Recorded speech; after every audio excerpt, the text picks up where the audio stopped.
कोई बड़ी दुर्घटना तो नहीं हुई? अरे कितनी बार समझा चुका हूँ उसकी गलती नहीं। Assalamualaikum warahmatullahi wabarakatuh. Halo teman-teman, apa kabar? Kembali lagi dengan Potolo Movie. Kali ini saya akan menceritakan alur film yang berjudul Satyagraha yang rilis pada tahun 2013. Film ini akan dibintangi oleh Ajay Devgan sebagai Manav, Amitabh Bachchan sebagai Dwarka Anand, dan aktor cantik India Kareena Kapoor sebagai Yasmin. Inti cerita dari film ini akan berfokus tentang bagaimana masyarakat berusaha untuk melawan pemerintahan yang dipimpin oleh pejabat korup. Tanpa perlu berlama-lama lagi, kita lanjut pada ceritanya.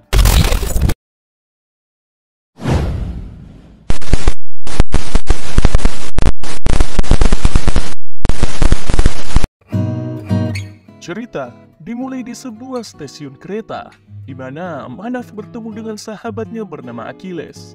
Manav berkunjung ke rumah Achilles. Rumah tersebut juga digunakan sebagai sekolah untuk anak tidak mampu yang didirikan oleh ayah Achilles, yang akan kita panggil Dwarka. Saat mereka makan siang, Manav bercerita bahwa ia akan melanjutkan studi di Amerika. Manav punya mimpi untuk membangun perusahaannya sendiri saat kembali ke India. Dwarka meremehkan mimpi Manav karena anak muda zaman sekarang begitu tertarik dengan bisnis untuk menjadi orang kaya raya. Orang seperti Manav hanyalah orang serakah. Tentu saja Manav bergumam bahwa uang adalah segalanya yang dapat menggerakkan dunia. Perusahaan swasta juga mampu membuat perkembangan untuk negerinya dalam sektor pembangunan. Sedangkan pemerintah hanya terus mengalami kemunduran karena penuh dengan manusia korup. Meja makan dipenuhi dengan perdebatan antara Manav dan Dwarka karena persepsi mereka begitu berbeda. Di malam hari, Manav membawa alkohol untuk menemani obrolan santainya dengan Achilles. Manav mengajak Achilles untuk menemaninya membangun perusahaan karena dengan bakat Achilles dalam bidang pembangunan akan sangat berguna baginya. Namun Achilles menolak karena punya tujuan lain, yaitu mengabdi dalam pemerintah dan membangun jalan terbaik untuk daerahnya. Setelah ia pensiun, Achilles akan membangun sekolah untuk meningkatkan kesejahteraan bangsa. Obrolan mereka menemukan ketegangan saat Dwarka berdiri di hadapan mereka, melihat Achilles dengan santainya meneguk botol alkohol. Achilles spontan menyembunyikan alkohol tersebut di pot bunga. Dwarka yang marah memperingati Achilles untuk tidak terhasut dengan keserakahan Manav untuk meraup keuntungan, serta ia langsung mengusir Manav dari rumahnya. Sebelum pergi, Achilles meminta maaf pada Manav atas sikap ayahnya. Manav tersenyum karena ia tidak menaruh dendam sama sekali dengan orang tua sahabatnya itu. 3 tahun kemudian, Manav telah membangun bisnisnya yang bergerak di bidang komunikasi. Ia bisa dikatakan sukses membangun usahanya di sebuah klub malam. Ia tengah melakukan kerjasama dengan sekelompok orang. Di tempat itu juga, ia bertemu dengan kepala jurnalis bernama Yasmin, di mana Yasmin tengah meliput rekan bisnis Manav yang terlibat kasus suap dan melanggar kebijakan daerah pemerintahan. Sedangkan Achilles, ia telah menikah dengan seorang perempuan bernama Sumi. Achilles mendapatkan kabar buruk bahwa pembuatan jembatan di daerahnya telah rubuh. Di sini, Achilles telah menjadi petugas pemerintah di bidang pembangunan. Ia tengah mendapatkan proyek besar membangun sebuah jembatan layang. Ternyata penyebab jembatan tersebut hancur karena bahan yang digunakan adalah bahan kualitas rendah.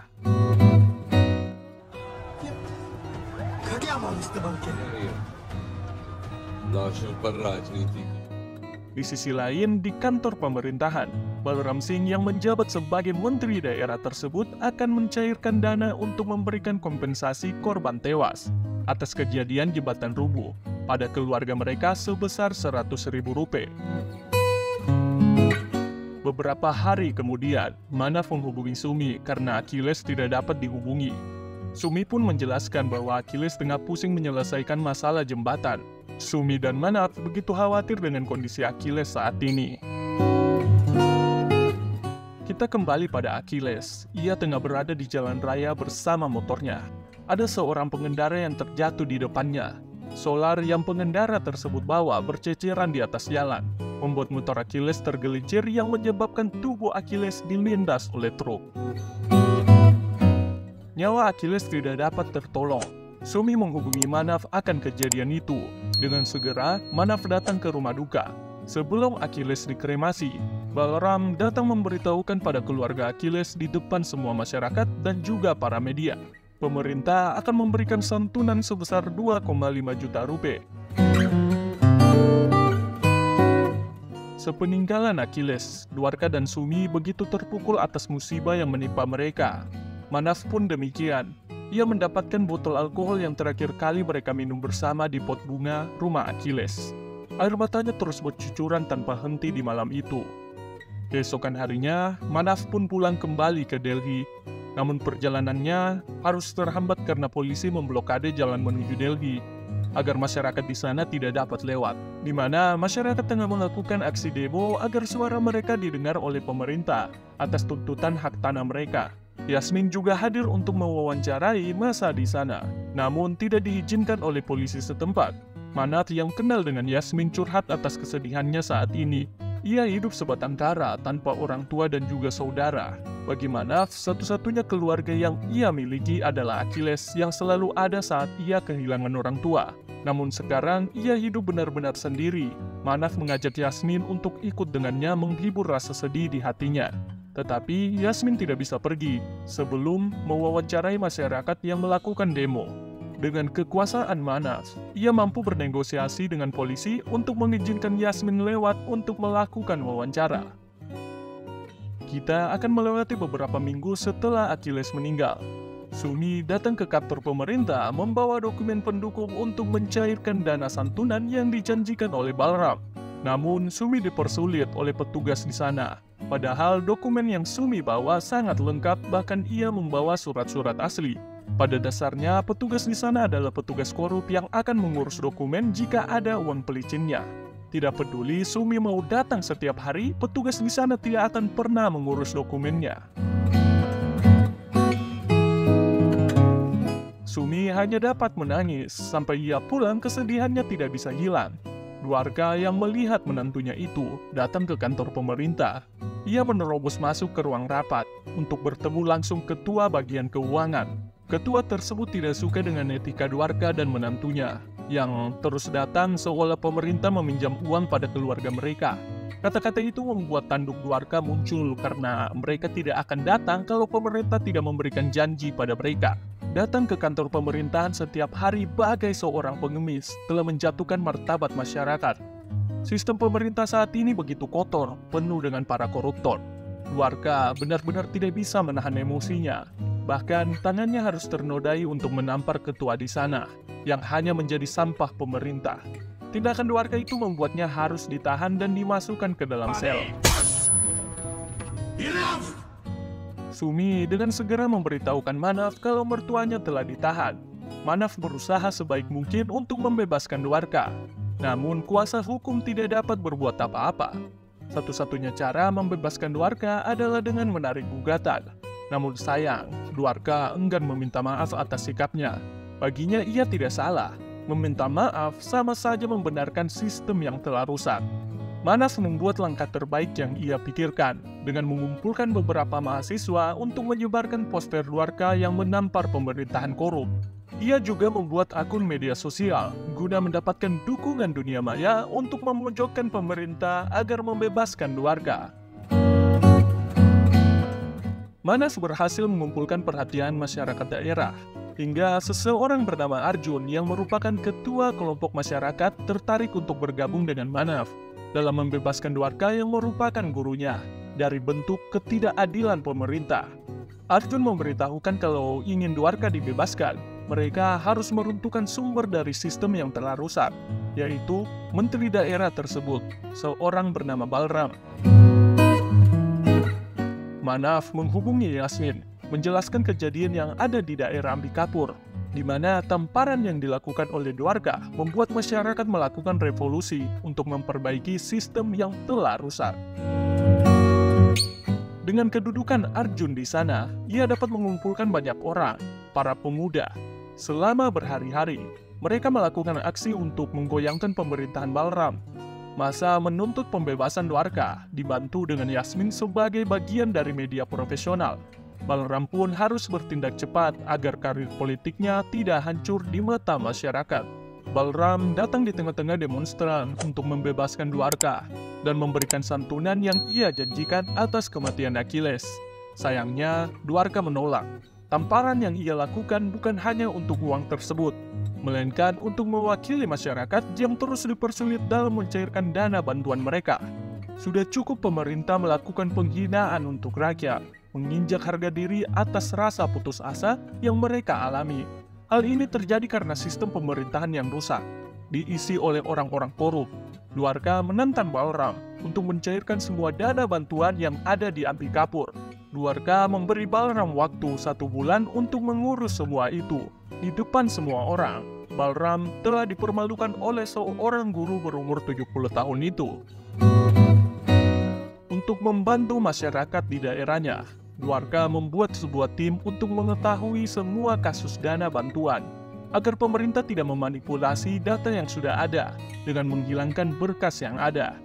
Karena banyaknya kasus, Manaf membuat rencana untuk membagi kelompok guna mempersingkat waktu.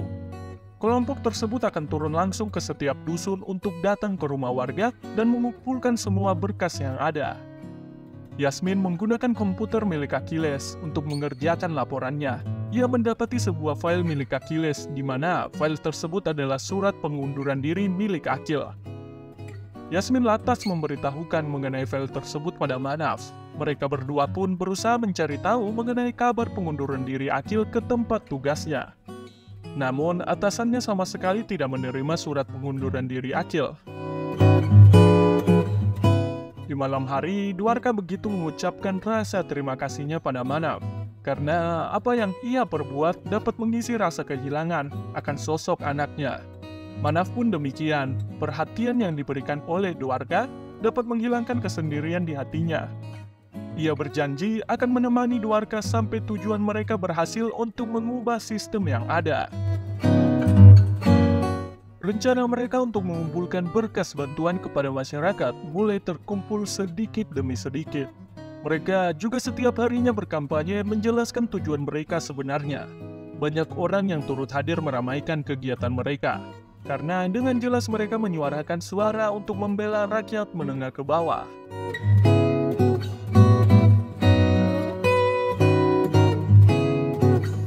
Pemerintah tidak tinggal diam akan hal ini. Dengan rencana busuk Balram, ia menyewa orang-orang untuk mengacaukan kampanye Dwarka. Orang-orang tersebut masuk ke dalam barisan pendemo. Balram juga bekerja sama dengan aparat kepolisian untuk pura-pura mengamankan massa. Selanjutnya, orang sewaan Balram memicu kericuhan dengan melempari aparat kepolisian menggunakan batu agar pihak kepolisian punya alasan untuk memukul aksi demonstran. Keributan itu sudah tidak dapat dihentikan. Pihak polisi juga dapat menangkap Manaf yang merupakan inti dari kelompok Dwarka. Manaf dibawa seorang diri ke daerah pelosok untuk bertemu secara langsung dengan Balram. Menteri busuk itu mengancam Manaf untuk pergi dari Ambikapur. Balram punya informasi untuk menjatuhkan nama Manaf.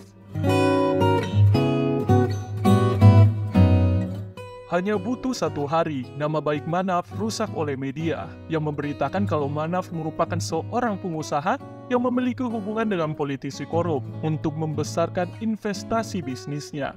Apa yang Manaf lakukan berbanding terbalik dengan apa yang ia suarakan di Ambikapur, membuat masyarakat terlihat kecewa dengan Manaf, khususnya Dwarka. Bukan hanya itu, Manaf juga punya beberapa hubungan gelap dengan seorang perempuan yang membuat Yasmin cemburu dalam hatinya. मानव राघवेंद्र का पता police action के तीसरे दिन। Keesokan harinya, Balram mengadakan konferensi pers untuk memulihkan nama pemerintahan di Ambikapur. Dengan menjelekkan nama Manaf, ia berpikir bahwa ia telah memenangkan pertarungan. Sedangkan Manaf masih berada di pelosok desa. Ia memanggil staf perusahaannya. Ia menandatangani begitu banyak dokumen. Kemudian, ia kembali ke Ambikapur. Semua mata masyarakat tertuju padanya. Mata yang melihat kekecewaan. Manaf menuju rumah Dwarka, melakukan pidato di depan rakyat yang ingin penjelasan dari suara Manaf sendiri. Ia menerima sebuah kabar buruk tentangnya. masa lalunya memang tidaklah bersih. Hari ini, ia menghukum dirinya sendiri, mengorbankan seluruh aset perusahaannya kepada para pekerja. Kini, ia hanyalah rakyat biasa yang berharap masyarakat dapat memaafkan dirinya di masa lalu. Kelompok Dwarka pun kembali terbentuk. Bukan hanya itu, kepala kepolisian juga akan membela aksi mereka dan siap jika ia harus dipecat oleh Balram. Malamnya, Manaf meminta maaf secara langsung pada Yasmin, karena ia tidak ingin jika harus kehilangan Yasmin. Mereka berdua sadar kalau mereka sama-sama saling suka. Pada akhirnya, Manaf berhasil menjamah tubuh indah Yasmin. Kelompok Dwarka masih terus menyuarakan pemerintahan korup. Mereka berusaha untuk mengubah sistem yang ada, dan menuntut beberapa hal, yakni mengganti ketua bagian keuangan Ambikapur, serta rakyat berhak mendapatkan pelayanan terbaik oleh pemerintah, dalam arti menghilangkan proses yang menyulitkan rakyat, seperti uang pungli dalam proses pengajuan berkas bantuan. Kampanye mereka menjadi trending di media sosial. Banyak orang mengapresiasi keberanian mereka dalam mengubah bobroknya sistem pemerintah. Walaupun mereka melakukan aksi demo, Dwarka dan Manaf selalu menegaskan bahwa aksi mereka adalah aksi damai tanpa kekerasan. एक-एक रुपया सूद सहित लौटा दिए। अंबिकापुर के कलेक्टर को पानी school school totally defunct था। Masalah mereka menjadi serius di mata pemerintah. Akhirnya, pihak pemerintah mengajukan wakil untuk berbicara dengan wakil pendemo, yaitu Manaf dan kuasa hukumnya. Pertemuan itu tidak menemukan titik terang, sampai Balram kembali mengancam Manaf dengan menghancurkan nama baik Achilles, karena gara-gara desainnya membuat jembatan layang hancur hingga menewaskan pekerja di sana. Manaf pulang dengan rasa sedih bercampur dengan amarah. Di malam hari, dengan bantuan kepala polisi, Manaf diam-diam masuk ke gedung pemerintah untuk mengambil berbagai data pembangunan.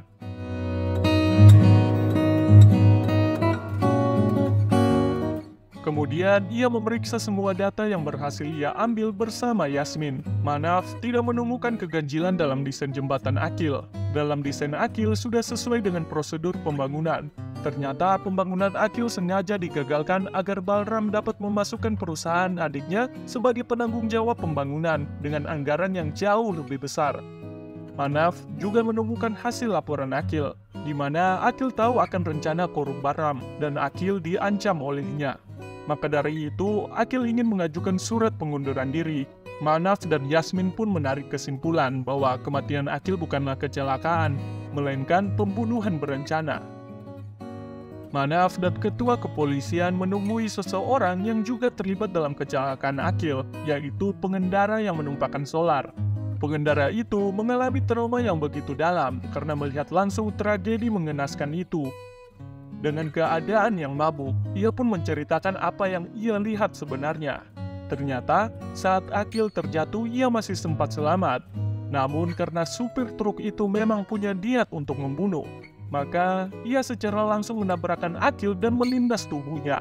Supir itu adalah adik Balram. Dengan bukti yang begitu kuat, mereka mengamankan saksi di tempat tersembunyi. Di kediaman Balram, adiknya pun secara hukum langsung ditangkap.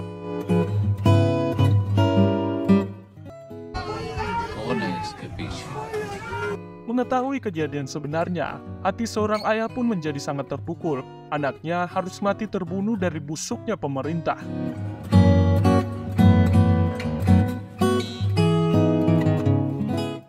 Beberapa hari kemudian, tim Dwarka kembali berkampanye menyuarakan rusaknya pemerintah oleh oknum yang haus akan kekuasaan. Salah satu warga di sana menyanggah pidato Dwarka. Ia telah bosan dengan berbagai janji. Apa yang dikatakan Dwarka hanyalah harapan semata. Mereka tidak akan mendapatkan apa-apa. Ia adalah istri dari korban jembatan ambruk yang meninggalkan 2 orang anak. Pemerintah menjanjikan mereka kompensasi sebesar Rp100.000, namun setelah dicairkan, hanya mendapat Rp40. Selamanya, keluarga Dwarka tidak akan pernah tahu betapa susahnya mereka mencari makan. Mendengar salah satu rakyat di sana, Dwarka membuat pergerakan. Saat orang lain susah, maka ia harus merasakan susah. Ia pun melakukan aksi berpuasa sampai tujuan mereka tercapai. Selama berhari-hari, Dwarka menjalani puasanya. Tubuhnya menjadi lemah tak berdaya. Bahkan saat berjalan, ia harus dibantu. Sampai suatu ketika, tanpa Balram, pihak pemerintah mengadakan pertemuan tertutup dengan pihak Manaf. Mereka berjanji akan memenuhi tuntutan mereka. Namun semua itu butuh waktu. Saat ini pihak Manaf harus menghentikan Dwarka untuk berpuasa. Sayangnya, pertemuan itu diketahui oleh Balram, yang membuat perjanjiannya dibatalkan, karena Balram berpesan bahwa tidak ada hukum yang dapat berubah. क्योंकि आप जैसे criminal politicians को Saat itu juga, Manaf mengancam kalau Balram tidak akan mendapatkan suara dari masyarakat, karena para anak muda sudah muak dengan pemerintahan oligarki. Ada satu pemuda yang membuat aksi yang begitu bodoh dengan membakar dirinya sendiri. Hal ini tidak dibenarkan oleh Dwarka, karena aksi mereka adalah aksi damai. Pemuda yang terbakar itu, nyawanya tidak dapat diselamatkan. Kejadian itu menjadi pemicu. Manaf akan melakukan proses kremasi di hadapan publik untuk menghormati pemuda itu. Namun Yasmin tidak setuju, karena jika mereka mengkremasi di hadapan publik, maka akan ada orang yang meniru tindakan pemuda itu. Saat proses kremasi akan berlangsung, pihak polisi mendampingi mereka. Namun ada beberapa rakyat yang tidak suka dengan kehadiran aparat kepolisian sehingga mereka melakukan pemukulan, yang menewaskan beberapa orang polisi.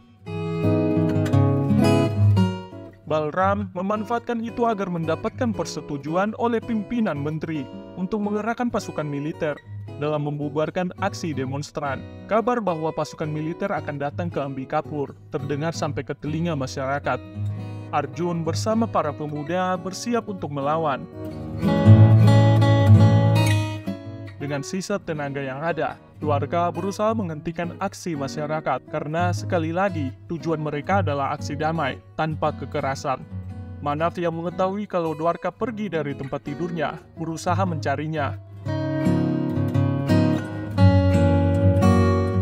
Anak buah Balram juga diam-diam ikut menghabisi masyarakat yang menentang kekuasaan Balram. Ia melihat Dwarka dan Manaf. Dengan perintah dari Balram, ia diizinkan untuk membunuh dua orang itu. Ia pun menarik pelatuk senjatanya dan berhasil mendaratkan peluru ke badan Dwarka. Sedangkan Manaf, ia hanya sedikit terluka. Arjun berhasil menangkap penembak itu dan mengambil handphonenya. Di sana, panggilannya masih tersambung ke Balram. Dwarka telah kehilangan banyak darah. Ia sangat yakin kalau dirinya sudah tidak bisa diselamatkan lagi. Ia berpesan agar menghentikan kekerasan ini. Ia juga menyesal telah memulai aksi. Sejauh apa yang telah mereka perbuat, pihak pemerintah sama sekali tidak mendengarkan mereka. Yang ada hanya sebuah pertikaian yang harus merenggut nyawa seseorang. और अंबिकापुर से सारे paramilitary forces तुरंत withdraw. Di akhir cerita, dengan kejadian itu, Balram langsung ditangkap dengan alasan pembunuhan. Amarah Arjun membuat masyarakat kembali panas. Ia ingin Balram mati. Baginya, nyawa harus dibalas nyawa. Manaf berusaha menenangkan Arjun dan masyarakat.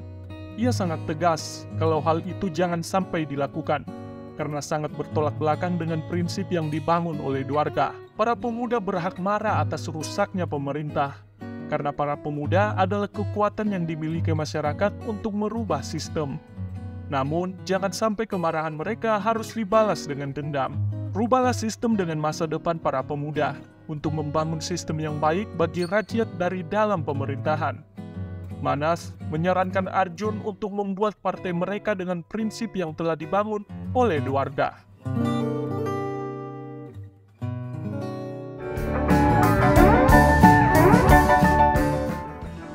Selesai sudah ceritanya. Saya mengucapkan terima kasih telah menonton sampai habis. Potolomoki pamit undur diri dan sampai jumpa di video selanjutnya. Bye-bye.